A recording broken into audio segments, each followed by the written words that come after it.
My name's Doug Jones from London, and this is Martin Croxton, also from London. Like Doug said, my name's Martin Croxton from London. We're over here for the Seaside International Kite Festival. We built this kite because we couldn't bring a Rikaku on the air, big enough on the aircraft, and we wanted to enter the Rikaku fight, and therefore got some trash bags and sellotape and built this in the bedroom this morning. And the big embarrassment would be if we got anywhere in the fight. Okay. Yeah. Tell us here about your technique for putting this together. This is what kind of material did you use? It's just regular parcel tape, along with glass fibre reinforced tape, all bought in the local supermarket. What's the main sale area here? That's just trash bags, reinforced again with the parcel tape. Okay. Infinite adjustable spars. Adjustable spars, yes. All we did, because we hadn't got any materials or tools to cut the materials, we had to just get spars that were too big and tape them together so that they were the right size. And we did that both with the main spar and the two crossbars. Now, we had an interesting story here about why this tape is here. We put the tape there so that we know where to punch the holes on when we got on the beach to get the bridle put on correctly. How long did it take you to put this together? Oh, about an hour and a half. An hour and a half. Sure flies nice and stable. And you're going to enter this in the Rikaku Challenge? Yes. Well, we'll be looking forward to you. That's if they'll let us. I want to maintain a mobile strategy so that we can move around the field and go after people rather than being stuck in one place where we don't have the ability to get out of trouble. All right? Well, that was my Rikaku battle team, and a lot of wasted advice, too. I don't think we lasted 2 minutes in the air. In fact, we now plan to rename the team. We're calling ourselves Sinks Like a Rock.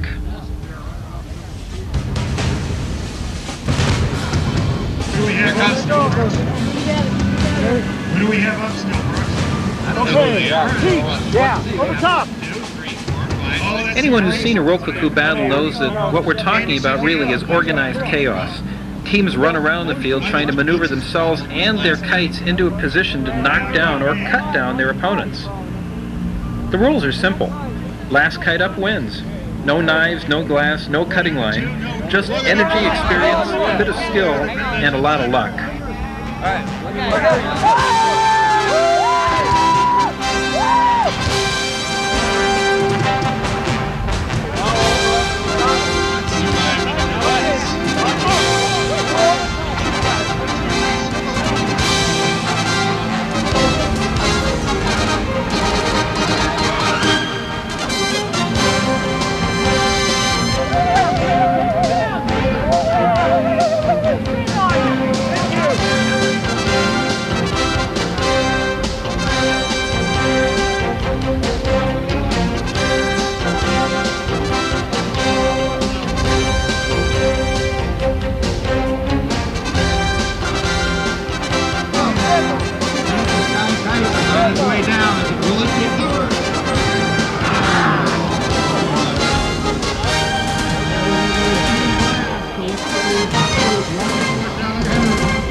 better targets. You see the guys down in orange here.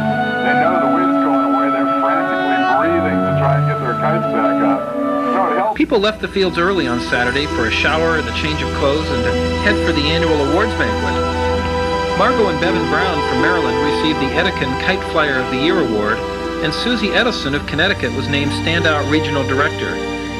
the Jalbert Trophy for Innovation in Kite Design was presented to the Hadzikis of San Diego.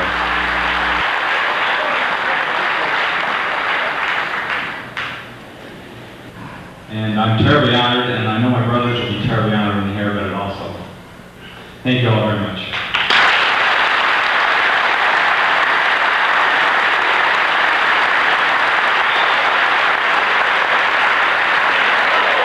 Of course, every AKA gathering involves a bit of fun and good-natured teasing.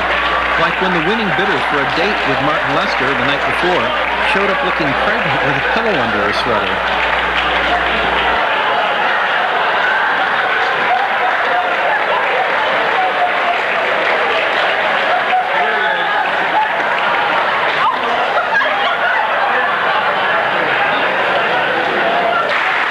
Winners of all convention competitions were presented with a trophy and a big hug from Vice President Jimmy Forsberg.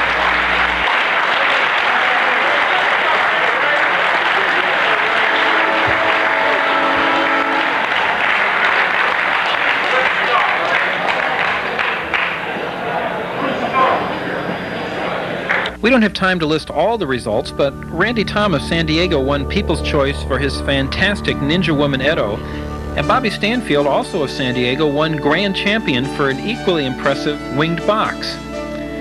Experienced Individual Ballet was won by David Bowie from Kansas. Second place went to Seaside hometown flyer Shelley Hobbs, and third to Rick Tackett of Portland. Masters Individual Ballet was won by Abel Ortega of Texas. Second place went to John Tavalacci of New York, and third to Greg Aronson of California. Paragon took first in Experienced Team Ballet with Cutting Edge of Washington in second and Woodwinds of Japan in third. Masters Team Ballet was won by Invisible Winds of Portland with the Bay Area Sundowners in second place. By Sunday morning, kites were coming down and people were packing up for the trip home. This had been AKA's largest convention to date, with nearly 15% more registrants than the year before. 20 international guests from 5 different countries joined us. A record $28,000 was raised at the auction to help pay for AKA programs. The number of workshops offered had been doubled from previous years. Our business meetings and forums gave members plenty of opportunities to ask questions and make suggestions on how they think AKA should be run. And news had been announced that AKA had grown to 5,000 members.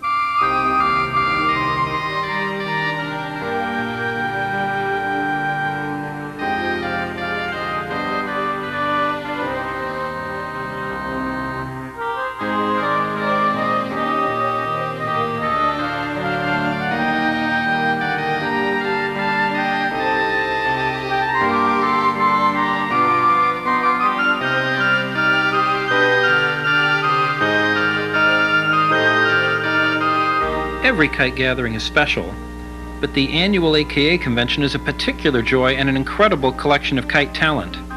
It has intense competitions, great demonstrations, stunning kites, and some really good workshops.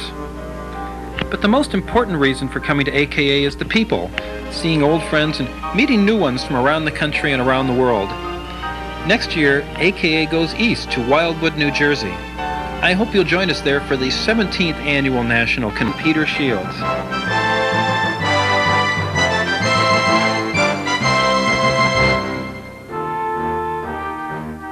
While most conventioneers have been outside enjoying themselves, a small group of workers has been huddled indoors all week organizing auction donations. Our 1993 Great Kite Auction broke all the old records by raising nearly $28,000. The biggest sale was an incredible Seven Sisters kite featuring panels by each of 7 prominent kite artists. We'll see that bit of AKA history in just a moment, but first, here's another AKA auction tradition, bidding to give a friend a pie in the face. 210 from the artist. Thank you, Pete. Hold it up there.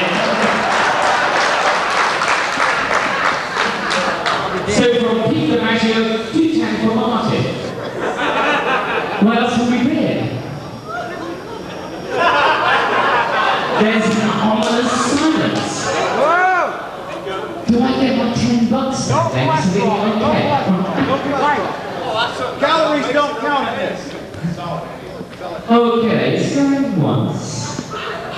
And it's going twice. Peter, it's sold to you, and he's got the queen. Please. 1, 2, 3.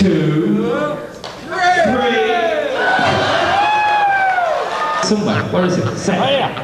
I got 210. Okay. Anyone 220? Anyone 220? Anyone 220? Anyone 220? Anyone 220? I got 210. It's going once. I got 210. It's going twice. And it's sold.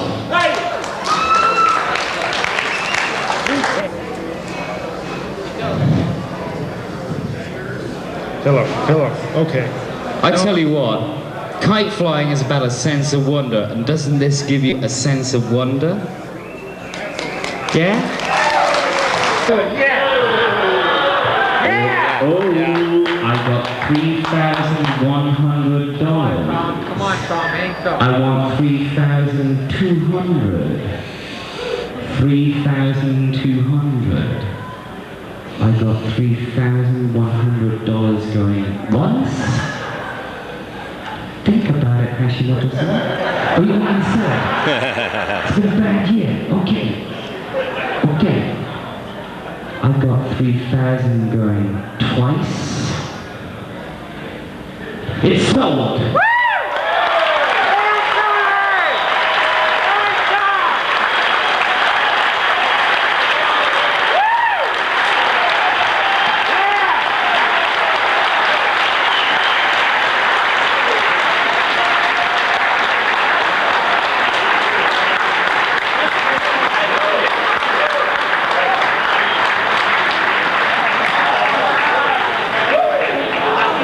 Auction items ranged from posters and cloisonne pins to historical kites and those big showpieces.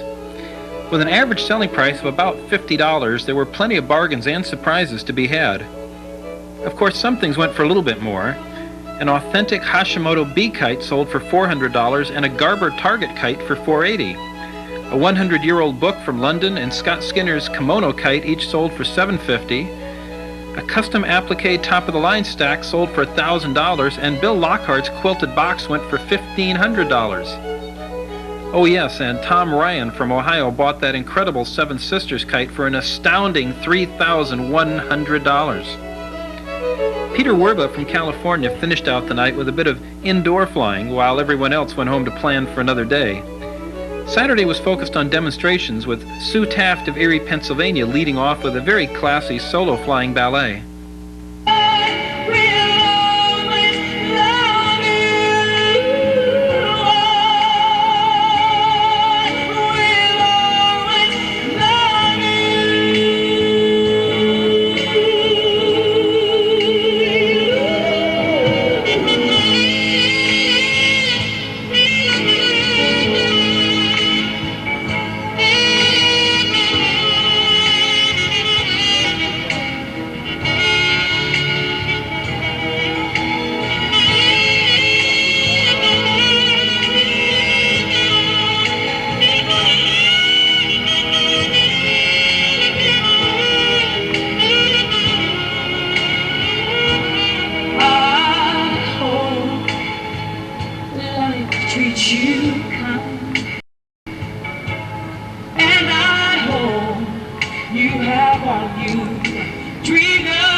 Here's Chad Morrison from Roanoke Park, California with a half-size California wasp.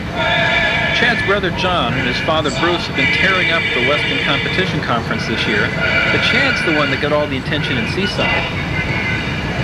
Oh, by the way, did I mention that Chad is only 5 years old? And he flies better than I do.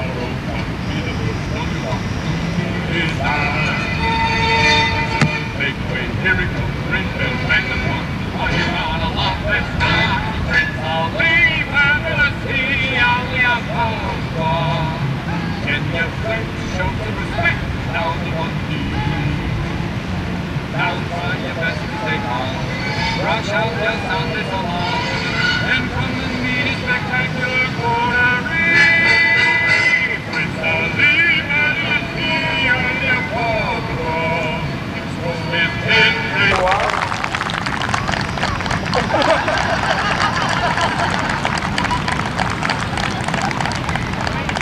Chad will be giving lessons.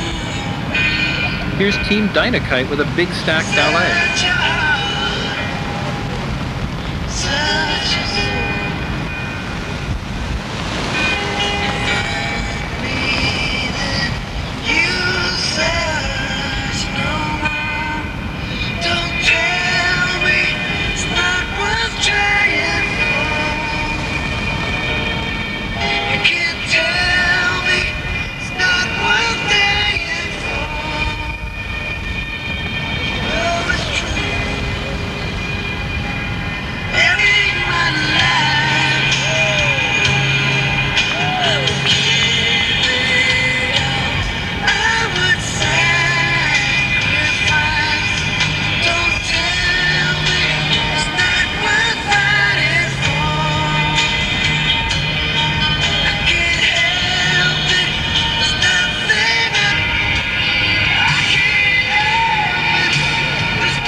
And now here's Ray Bethel from British Columbia, who gave us an innovative individual ballet, flying 3 kites all at once.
Next up, Lee Sedgwick from Erie, Pennsylvania, with a fascinating little babysitting service he's put together.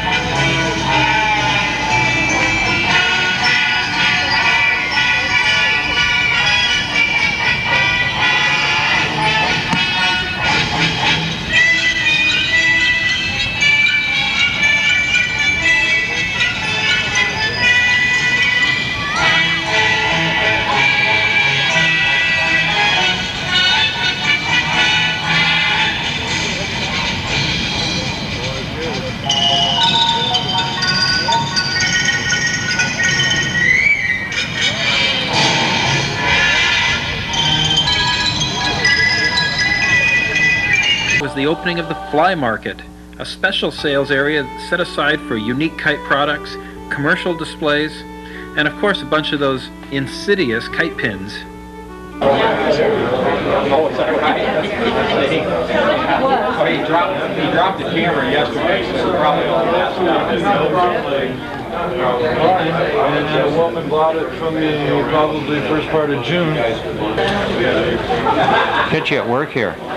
Oh no, not at work. At a place.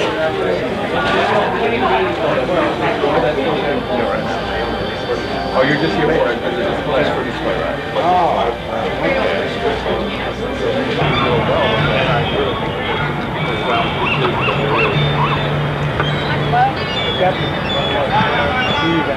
Hello. Good morning, my wife. You know what? Yeah, no. It was for the other 3 that I was trying to negotiate a price with.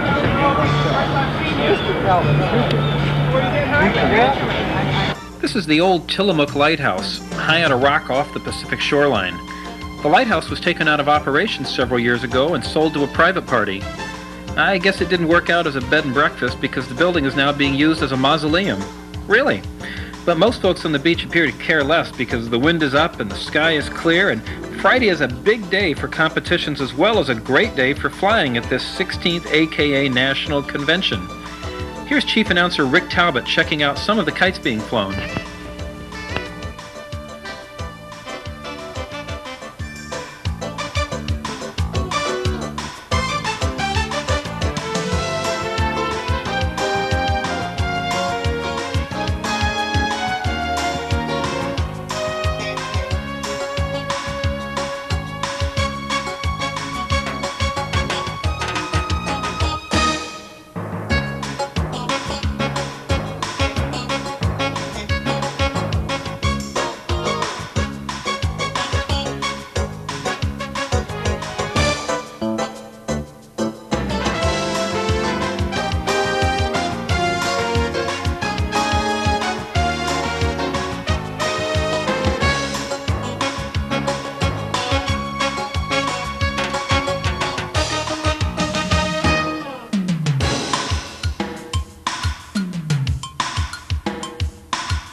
Dave Colbert and his family from Otis, Oregon, took their applique Edo out to the field. It's a great day on the beach, and there seems to be just about one of everything up in the air, from flying ice cream cones to tumbling stars, fighter kites, deltas, parafoils, genkis, stunt kites in a stack, just about everything in the world.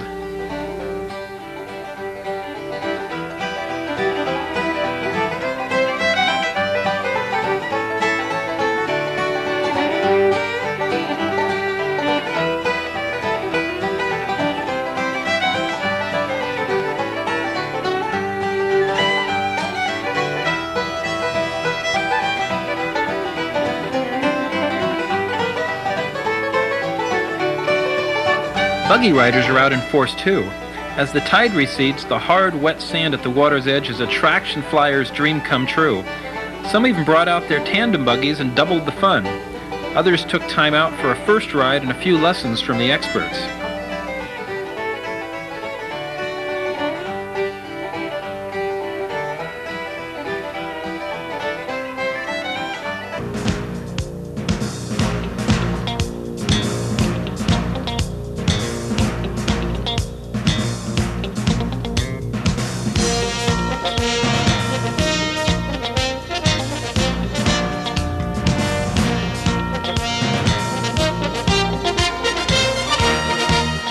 Here's Steve Shapson making his turn and heading south.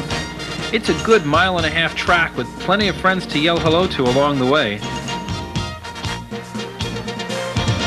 Hi, Lee.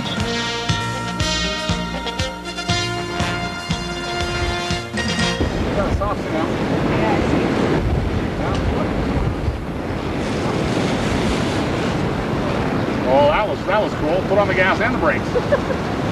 There you go. Right overhead. Turn the buggy to the right. Turn the buggy all the way to the right. Turn it right. All the way right. Turn it right. Kick it right. Kick the buggy right. No, no. Well, no, you make the buggy shorter for shorter people. Scoot up on the seat a little bit if you want to. But you got it when you turn slow, all you do is crash the kite. Because you're rolling towards it, taking all the energy off it. So when you turn, put the kite up overhead and get that turn done. Then drop the kite back down again. Try and make that transition from one direction to the other as slow as possible. Sure. Notice that everyone is wearing helmets, safety pads, goggles, and clothing. This is the second time that AKA has come to Seaside for a national convention. In the past, these gatherings have been organized by a local kite club, but starting in 1993, the convention has been managed by national staff and national committees. This has been a big change, but the professionalism of the effort really showed. Jim Miller of Chicago was the general manager, but he got lots of help from people like Eric and Jenny Forsberg on field events and sport kites, and John Burkhart and Karen Marks who ran the kite-making competitions.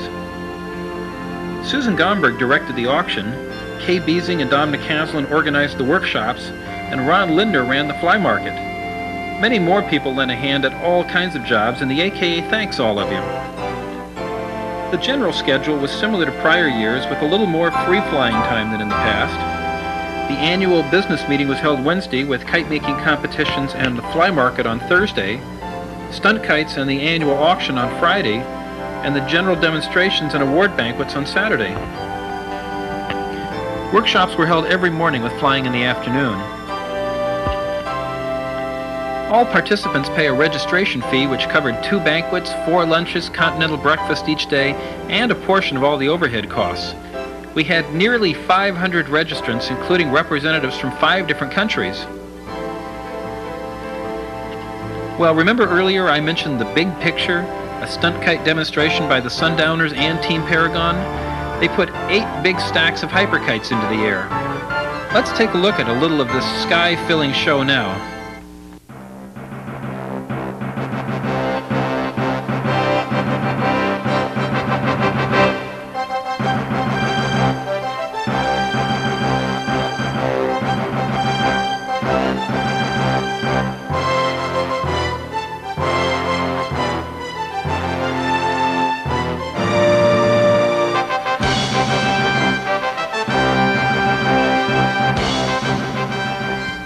Wow, 96 kites up there in a choreographed routine.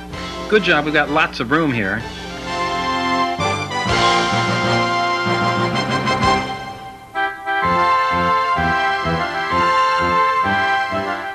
Again, that's Ken and Gordon Osterland, Barry Nash, Ray Wong, Craig Wong, who's no relation, John Lippert, Mike Weingand, and all by himself. Actually, what he has up there are 3 independent quad-line kites, controlled with one of the most unique systems I've ever seen. And take a look at this. 4 lines in each hand and another set on his waist and chest. Roger has obviously put in a lot of practice time getting this show together. And what could possibly top it? Maybe flying all 3 from a buggy?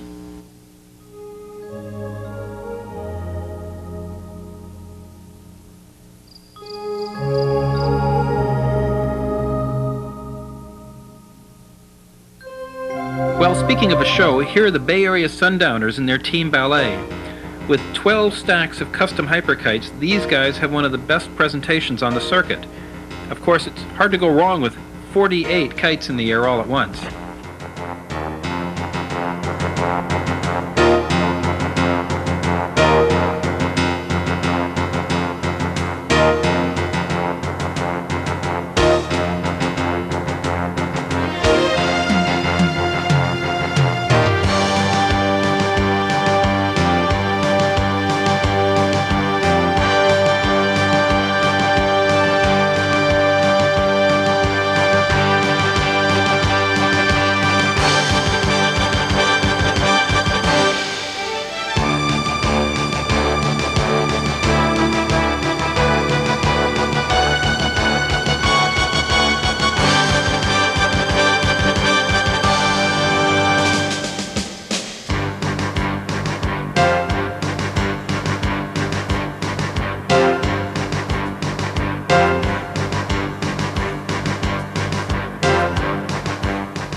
The Sundowners include Ray Wong, Barry Nash, Ken Osterland, and his brother Gordon Osterland.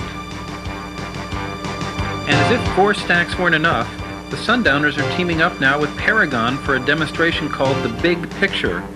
With 8 members flying, this incredible demo puts nearly 100 kites into the air.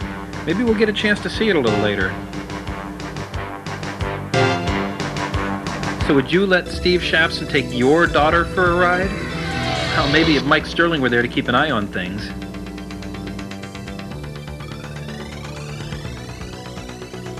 And take a look at the kite-making competition in the Rokaku category. This is just a hint of what we're going to see later when the Rokaku battle gets underway.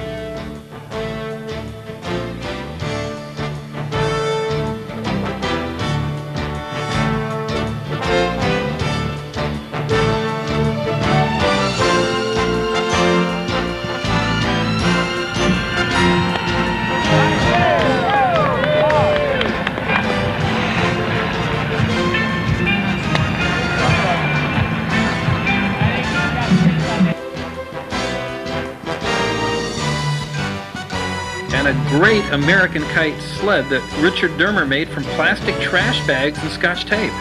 Tom McAllister from California had a neat paper box kite that was later donated to the auction. And here's an interesting rotor kite being flown.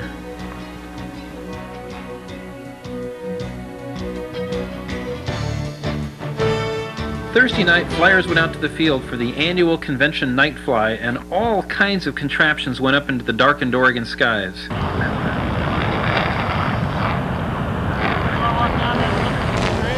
Yeah. Okay.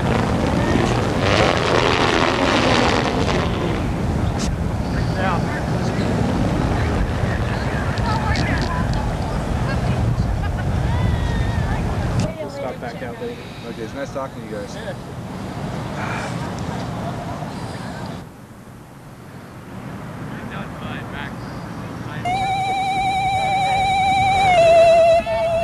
might as well have the light away up there. I wish they'd turn the light.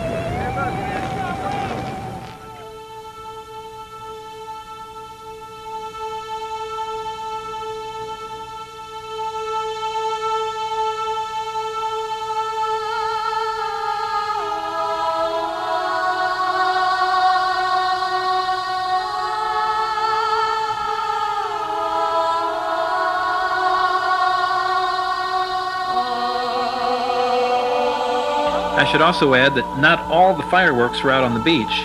At the same time Thursday night, 150 sport kite pilots gathered in a meeting room to discuss rule changes and competition policies.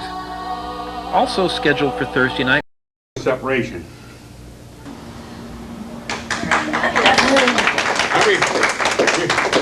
That you've got to go back and forth. It's trial and error, but again, if you take the time to get it adjusted, Craig Spence explained basic sewing techniques. A lot of the battle won.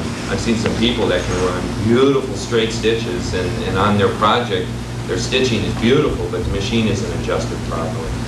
The other danger too is if you have just all this ends up doing is this is just really a loop. It's not even tying the knot because the material is it's so out of adjustment, and then you have a real weak seam there as well. So if the machine is properly adjusted, you're also going to have stronger seams and stronger stitching. It actually goes slightly like that. And the way I worked this out was exactly like I did with the bow. I got a flat piece of cardboard. I just did a section, because you can, once you've worked out a couple of ribs, you can then, with a calculator, or you can sort of extrapolate it outwards. And I just took a flat piece of cardboard like that, cut the ribs to the size I want, and then skinned it with drawing paper. Martin Lester led a workshop on constructing 3-dimensional kites, which included instructions for making a pair of his famous legs. Because it helps stop everything slip. If you sew, but I can get away and do that with this fabric because the two sides of the fabric are so totally different. The kid riser, you'll see.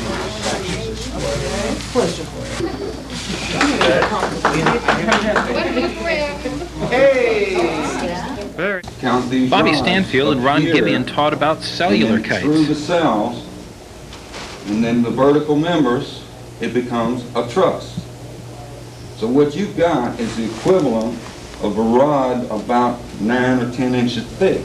You've got these bridles. And Bruce Gordon gave a workshop on building and tuning stunder stacks. A compression force on your kites. Okay. Now with 3 or a half dozen of these kites already up. Workshops were held every morning, and in the afternoon, competitions got underway. Bobby Stanfield's incredible box kite was eventually selected as the grand champion. The AKA kite-making competitions are among the most prestigious, most competitive, and most intense in the world. Because we get such a variety of entries, kites are divided into categories that include flat and bowed kites, figure kites, cellular kites, soft kites, and multi-line kites. Each entry is judged for craftsmanship, design, flight handling, and aesthetics. As you can see, there is awesome talent on display and a great show in the air, but the real fuss is down on the ground where the judges are struggling to make tough decisions. A white line right now. Yeah, this is going to be until 5 o'clock. You got 250, use it. A lot of beautiful creation. So if we can have a soft,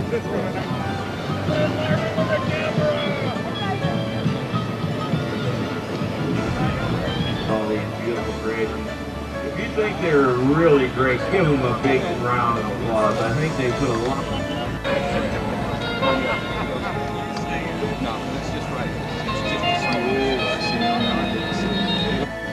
Kites at the convention come in all shapes and sizes. You might overlook some, but it's almost impossible to miss Art Ross and his enormous flow forms. Each year, Art brings a bigger kite to the convention. This year, his Wind Dreams kite took up 800 square feet of sky. Something else not to be missed is the stunt kite competition. Here's Paragon again in their team ballet. Looks like all 4 of them made it out to the field this time. Roger Matty of Woodinville, Washington likes to team fly too, except that he does it all by himself.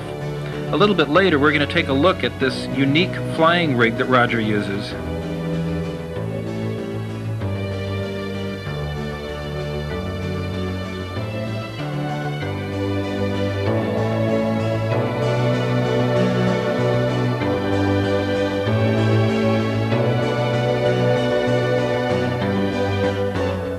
The convention provides a special opportunity to try out lots of new kites. Here's Steve Shapson from Wisconsin giving people a turn on his Quad 50. And I'm sure Joel Schultz had no trouble finding volunteers to fly his new Quad Bat.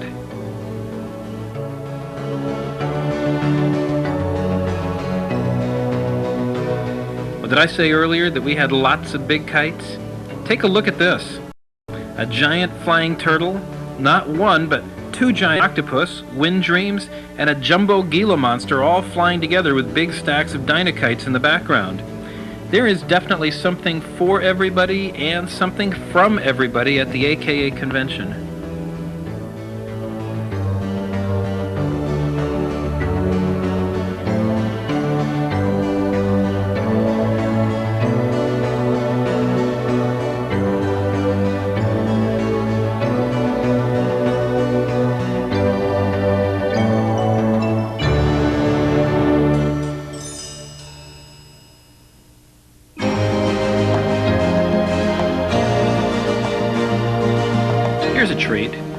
Maurizio Angeletti from Italy brought out his cellular stars to start off the train displays.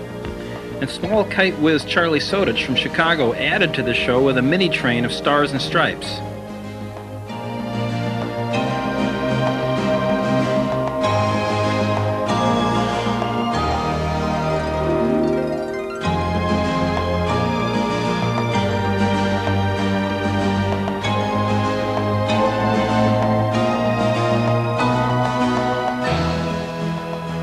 Look at all of these kites, from Chinese dragons to Italian stars.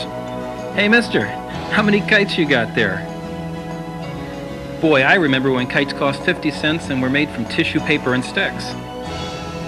Maybe if they put a tail on those things they'd fly straight. And where's the motor anyway?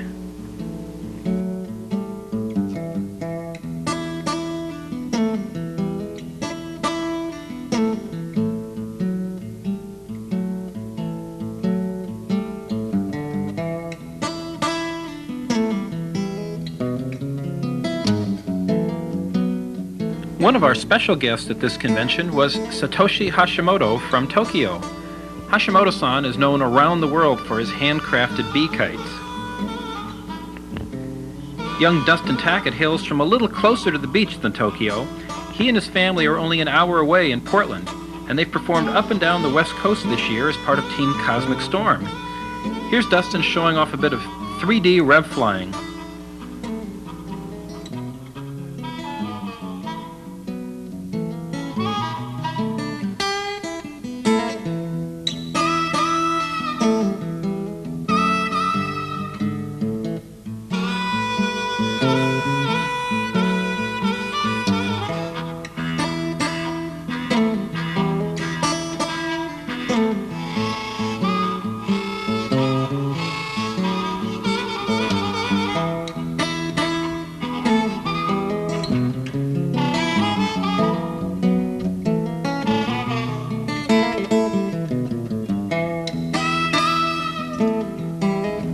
Outdone, Dave Britton, who used to live in Portland but is now based in Colorado, shows us similar tricks with an oversized custom rev. Dave specializes in quadline showmanship and particularly in indoor performances. He holds the current record for indoor flying, spending over 4 hours non-stop doing 360s in a Portland gymnasium. He even asked me to come up and officially witness the feat. 4 hours of 360s. Well, it was a really great accomplishment, even if it was really boring to watch.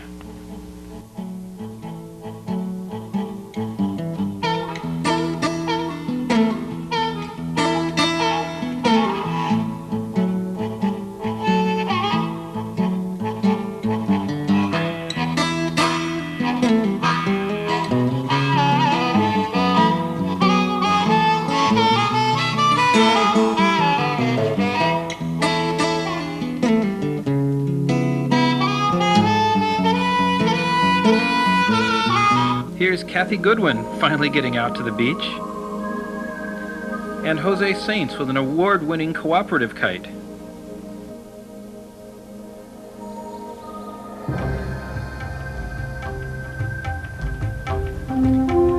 Dave Britton walking a big stack of revolutions. And of course there were all manner of buggy riders and traction flyers who stayed down on the hard sand at the water's edge, rolling back and forth in a special show all their own. And Morihiro Takeda with his son Hiro brought some great rokakus with them from Tokyo. Now earlier I mentioned Roger Maddie from Washington State, who kind of team flies Maryland, showing off some of his high-tech winding and photo hardware.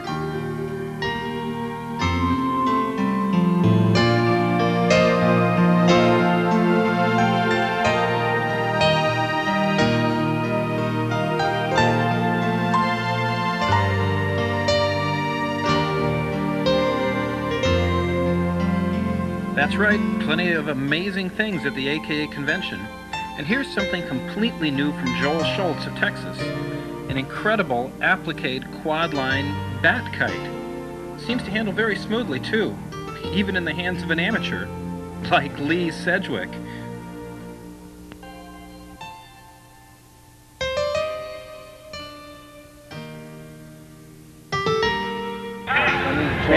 So that way you can team fly them. Yeah. Oh, that'd be interesting. It definitely has a lot more personality than a lot of the kites I've seen here. I'd like to see you and Sue play with them if you get a yeah, we'll try that out. We'll get them out and do some team flying. Get some kids. You have to do a longer line on the top line though, but then you reverse that out. Oh, really? Yeah. Actually, Lee Sedgwick from Erie, Pennsylvania is one of the best-known quadline flyers and innovators in the entire country. Well, here's another great quadline kite.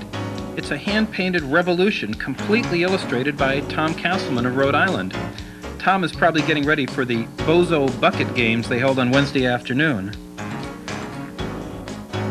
Hey, let's hear it for John Baresi. That's one bucket.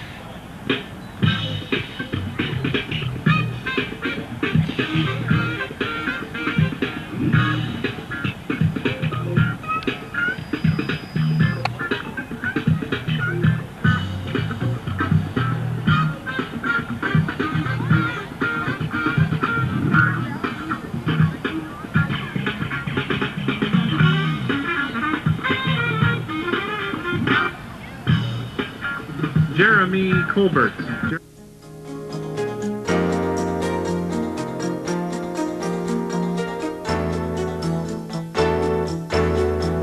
Seaside's relaxed schedule provided plenty of time for fine-tuning new maneuvers, untangling an old line or airing out a new kite, or comparing notes with friends on designs and construction techniques. Of course, if you're looking for something much more serious, there's always the pin challenge. Marv! Hi, guy. How you doing?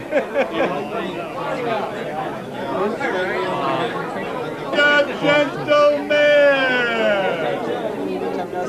Pinhead! That's how I got mine taken. That's how I got mine. By Thursday, the fighter kite flyers were ready to head out to the beach for a few practice duels before Joe Vaughn from Pennsylvania started his flying seminar.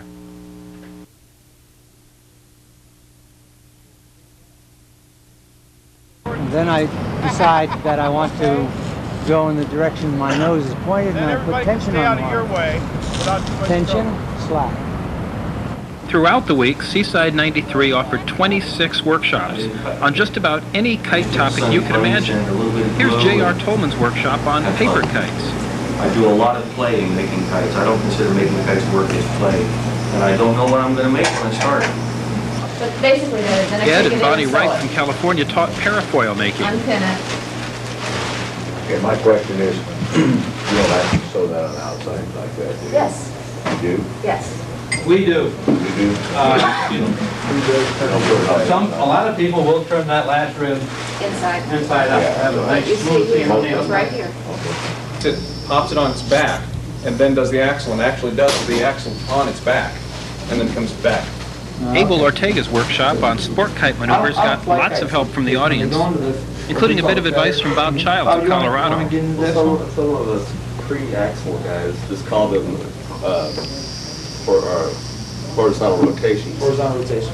But if you have a kite that goes into a turtle or feather comfortably, it's easy. Just get it to where it settles out and it's cradling to the ground. If you pull in on your right hand, you're going to see something bizarre happen. You're going to see it rotate around opposite direction. Just tow it around like we're towing a towboat. Tom Sisson from Seattle taught his famous workshops on kites for kids. And this one 1 inch from the edge, like that. We're going to start and glue this keel onto the kite. And it doesn't matter if there's a little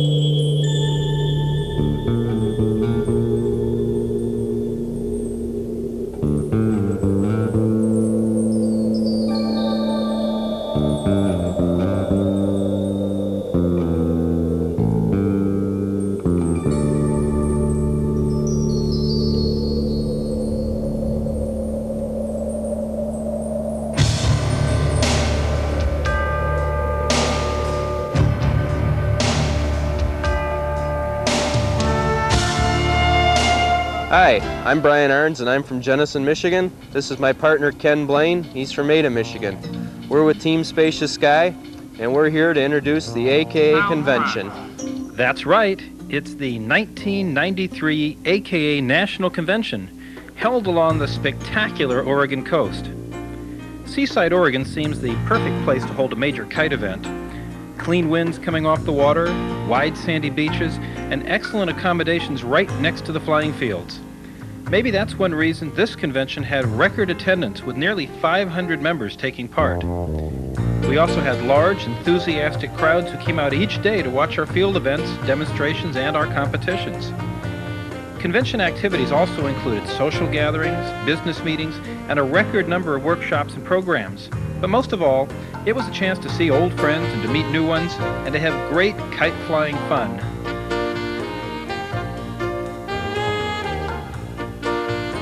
Okay, my name's Martin Lester. I'm a kite flyer from England. A lot of you probably know me for my legs kites, my Icaruses, Sharks, and other things like that. We're here at the AKA convention at Seaside. It's October '93, and come here to fly some kites.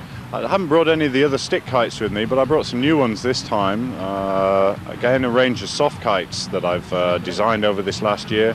Some bugs, the bug collection. I've got ladybirds, bumblebees, fireflies, and the one that I've just been flying a few minutes ago was about a 5-foot bug with the convention logo on. So it was one of those kites that was finished about a minute before I caught the aeroplane. So I'm still testing it, getting the bridling and everything like that sorted out. Yeah, here at Seaside, it's probably one of the best convention sites for me, because you've got the hotel and the flying field next door to each other. There's no 20-minute drive from one site to the other, so it's very good if you leave something behind. Martin's little bug kite was donated to our auction and sold for over $450. But one of the things we always like at a kite event are big kites, and Seaside had lots of really big kites. This is one of Peter Lynn's giant Daco Daco, or octopus kites. Peter's from New Zealand, and he's famous for his oversized inflatable creations. They usually take an oversized crew to handle them too, but that just makes it all even more fun to watch. Stunt kite teams are another favorite at the convention. This looks like Team Paragon from the San Francisco Bay Area. They're warming up for their performance, but Paragon normally flies with 4 members. Today we have John Lippold, Mike Weingand, and team leader Craig Wong, so Peter Shields, their 4th, must be taking a break. The AKA convention is always an opportunity to fill the sky with an assortment of wonderful kites. Ed and Bonnie Wright from California and Reza from Colorado brought their trademark parafoils. Mike Sterling from Portland, Oregon is flying his new airplane kites, and Scott Skinner has a whole collection of new Japanese-style Sode Daco. Every day at the convention, a mass ascension was scheduled with a different style of kite planned for each afternoon. The Rokaku fly on Wednesday had one of the most amazing collections of really beautiful rokes I have ever seen. Just take a look at some of this fantastic applique work.